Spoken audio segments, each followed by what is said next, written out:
Trouble greets the new US ambassador in Japan.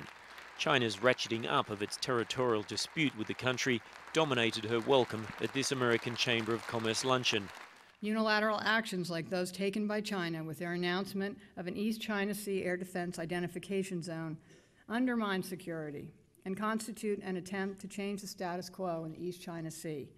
This only serves to increase tensions in the region. There was time for smiles and celebrations, but the message Kennedy brought from Washington was serious and served to underscore the actions of the US on Tuesday. That's when the Americans sent 2 B-52 bombers on a fly-through of China's newly declared air defense identification zone without notifying the Beijing authorities. The US said the flight was part of a long-planned exercise, but nonetheless, the message was clear. Japan is a friend, and as far as the US is concerned, these are international waters. The establishment of the zone on Saturday crosses through an air defense zone Japan has maintained for decades.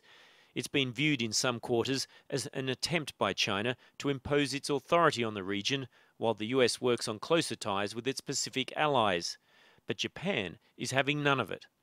The publication of China's air defense identification zone was completely unilateral, and the backlash from the international community, including South Korea and Taiwan, has been strong.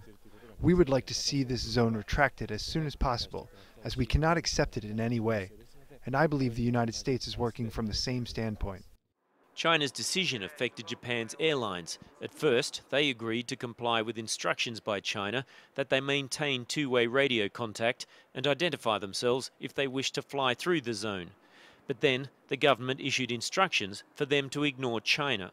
That inflamed relations even further between the two. But then China appeared to try and calm things down.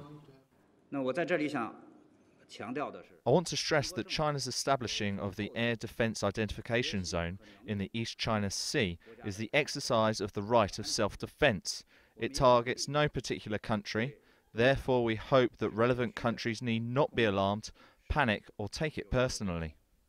China says the air defense zone is there to stay, and if there's any doubt about its strength in the region, the country's first aircraft carrier today began naval exercises in another politically sensitive ocean, the South China Sea. Craig Leeson, Al Jazeera, Hong Kong.